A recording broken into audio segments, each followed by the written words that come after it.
ABC News with anchors Diane Sawyer in New York, Sam Donaldson in Washington, Chief Correspondent Chris Wallace, Judd Rose, Jay Shadler, and Sylvia Chase. This is Prime Time.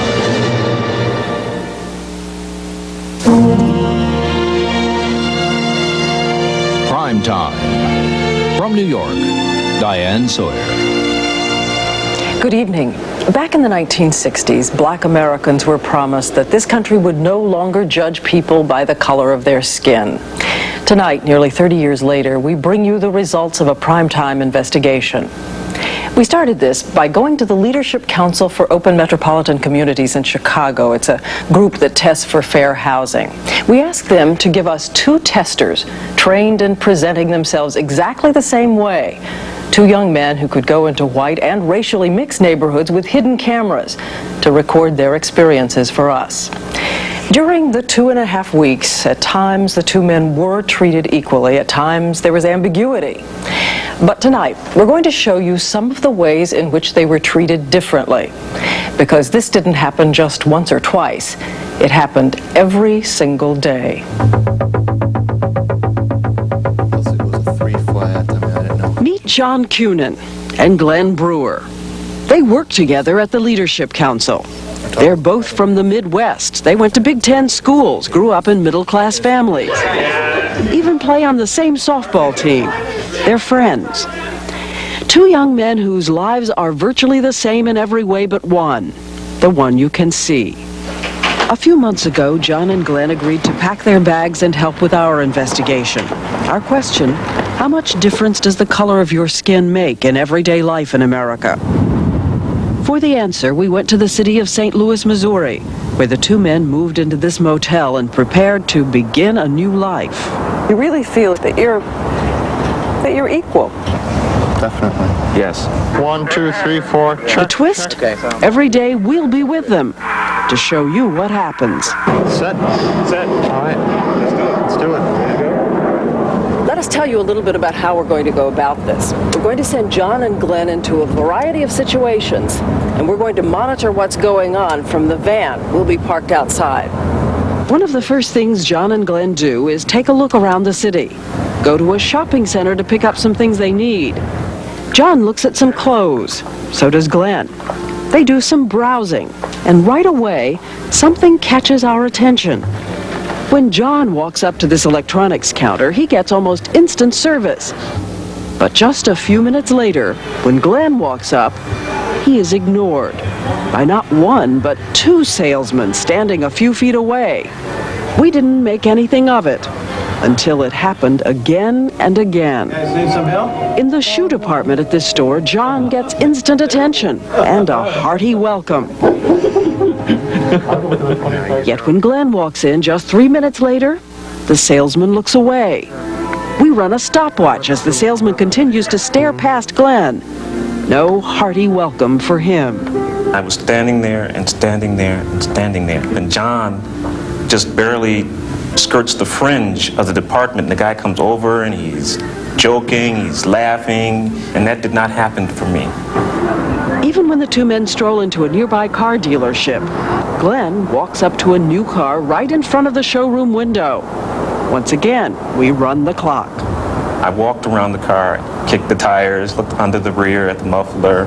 It seemed an enormous amount of time to me to stand there and wait for me to spend my money. So you're clear that they knew you were there? Yes, there was a black salesman who looked at me and then looked away. A black salesman? The same salesman who was there in an instant, the moment John set foot on the lot. We can work it out for you. What do I have to do to earn your business? Sign your shoe. What about that? What about that salesman who... Julianne Malveaux and Clifford Alexander both study the social and economic consequences of race in America. She's an economist at Berkeley. He's a consultant and former Secretary of the Army. His life lesson is the same life lesson that the white salesman got, that this is a group of people that for some reason I should deal with differently, despite the fact that I might make some money from them. That different treatment became apparent in another way when our two testers went to a record store. John browses quietly, so does Glenn. That's him in the background. But now, watch the salesman approaching from the left. He stops next to Glenn.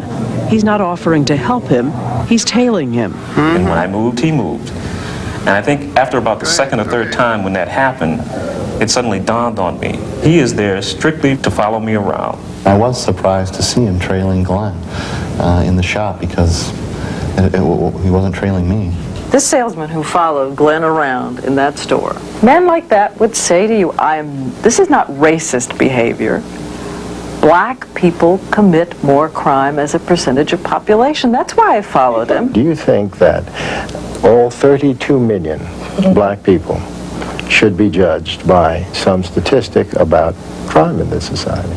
No, but the question is, what kind of blame do we put on this person? I rest my case. It isn't a question of blaming the white person following. It's a question of understanding why he follows. If this man had behaved suspiciously, if he had picked up something, put it down, perhaps put it toward his pocket, that would be one thing. He was browsing. Nearly every day or night, someone treated Glenn like an outsider. For instance, one day, we locked the two men out of their cars, 40 feet away from each other. Glenn struggles all alone to get into his car. John, on the other hand, has a small crowd of passersby, offering information and help. If you call the police, they'll come open it for you. Everybody who came by in my car, it seemed, had something to say to me. And you? Nothing. No help, no one. One night, John and Glenn go for a walk in downtown St. Louis, one just ahead of the other. But when a police car passes by, it's Glenn who gets the pointed once-over. When he got to where John was, he rolled right by John. But he stopped, leaned out the window, just to inspect you. Yes. And on another night, walking on a residential street in white South St. Louis, a truck slows down next to Glenn. Our microphone picks up the man leaning out and telling Glenn he's in the wrong neighborhood. Go far south, man. Hey. The implication there was we were not where we were supposed to be. Which is in the north part of St. Louis, as far as he was concerned. Yes. So you're constantly doing this calculus of what am I going to do about this? Am I going to tell him to shove it?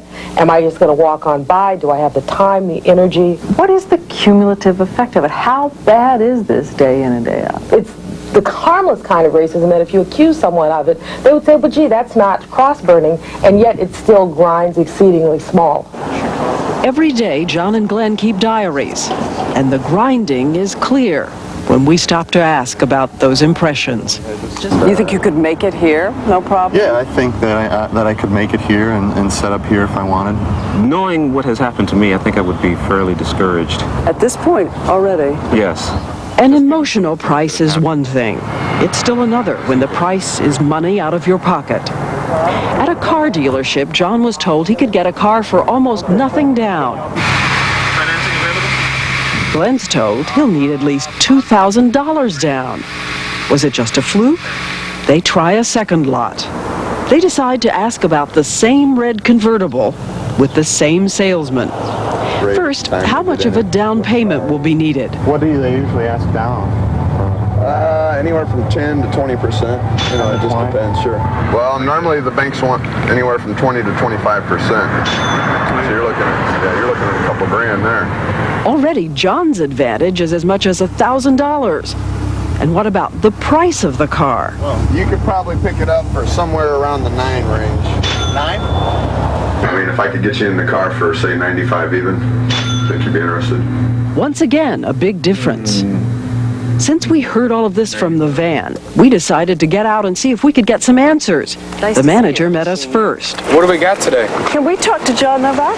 And then that salesman appeared, and we asked him why John and Glenn were quoted different figures. Well, they're all different.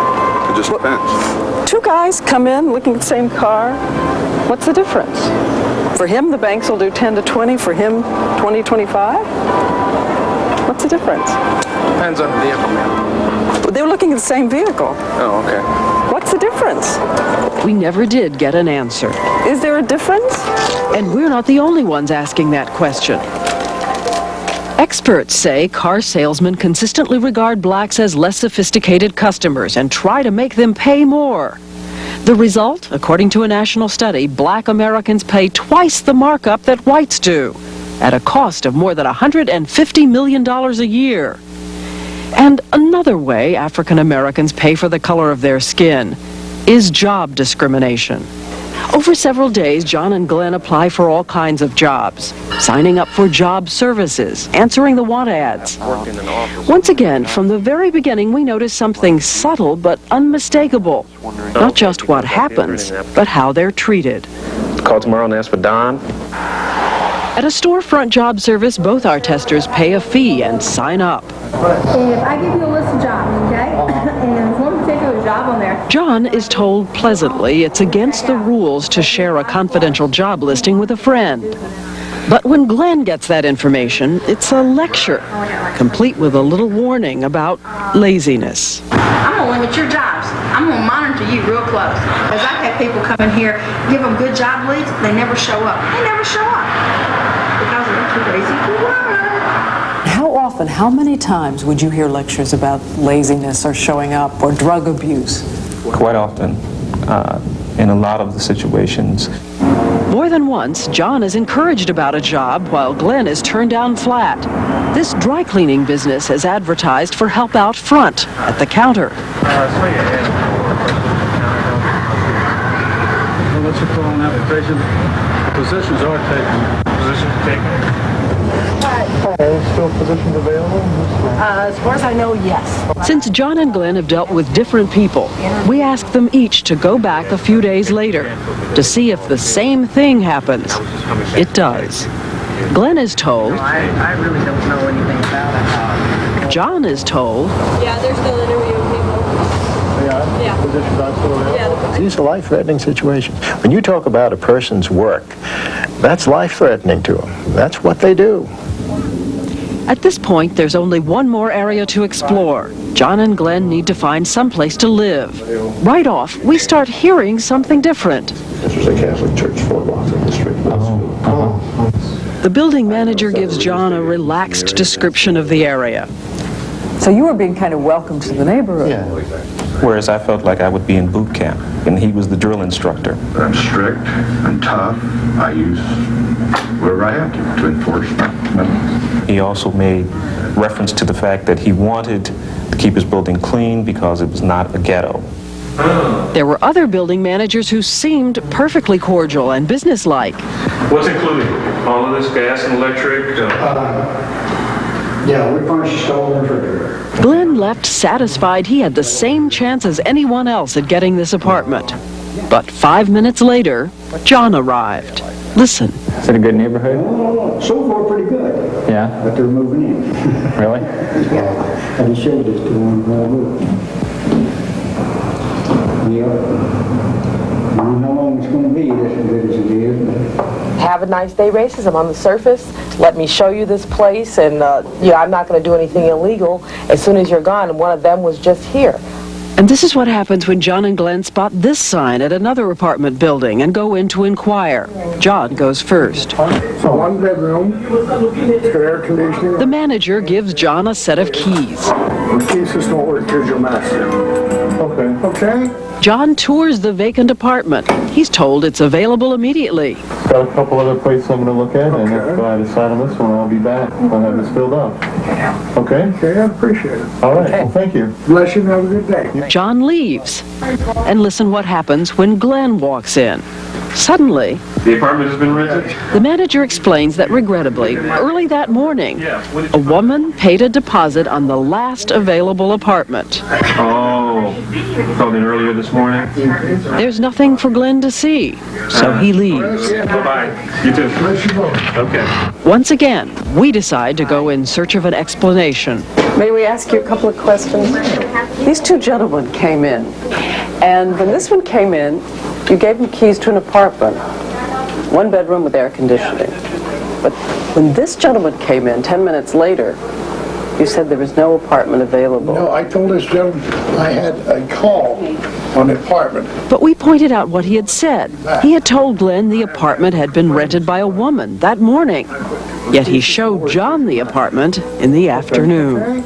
Oh, ma'am, I am not prejudiced. I got Mexican, I got Jewish, my God. How many black people in this apartment? There's none. At this point, the building owner appeared, trying to throw us out. I'm asking you to move your camera, okay? Out of the apartment, or call the police to you, okay? We have never discriminated, as long as they don't have 4 or 5 kids. We do not have any empty, so out. Later, Glenn remembered the manager's parting words. He said, "Bless you both." And that infuriated me. How dare you wish blessings on me after you have just insulted me, after you have just told me that I can't live here because of the color of my skin. We will have moved a step forward when white people feel as angry and as animated and as outraged about this as we do. I mean, we're not surprised, but whenever this is I'm confronted with this, I'm angry. You're sitting in a democracy and you want to say, Jane or Johnny, you can go all the way. This is open. This is America. But you know what just happened to you in the store. And you know that that's America too. In quite a few ways, yes, it has been rough. After 2.5 weeks, our investigation is over. And even these 2 professional discrimination testers say this was an experience that opened their eyes. I didn't realize the big differences in all these situations, and I couldn't really believe it, that it was happening. You walk down with a suit and tie, and it doesn't matter. You carry yourself in a very respectful manner. It doesn't matter. Someone will make determinations about you, determinations that affect the quality of your life, and the only basis is the one thing that will not change about you. I'm not going to take off black skin. I'm going to be black forever. A footnote. We chose St. Louis for this report, but we think it could have been any city, and the national studies on discrimination bear this out. That's why our experts, Malveaux and Alexander, both wanted to emphasize that they think if things are going to change for black Americans, it will only be when national leaders in business and politics say, this can't go on, it's just not fair. And finally, after we completed our interviews with John and Glenn here in New York, we couldn't resist just one more test. We taped the 2 of them just a few blocks from our studio as they each tried to catch a New York cab to head home. Watch as the first cab sails straight past Glenn to pick up John. I gotta go to LaGuardia. We're going to motor on off ourselves. Don't forget to watch 20/20 tomorrow night. I'm Diane Sawyer in New York. Good night, Sam. Good night, Diane. I'm Sam Donaldson in Washington. Watch Nightline later tonight and join us again next Thursday night for another edition of Primetime Live.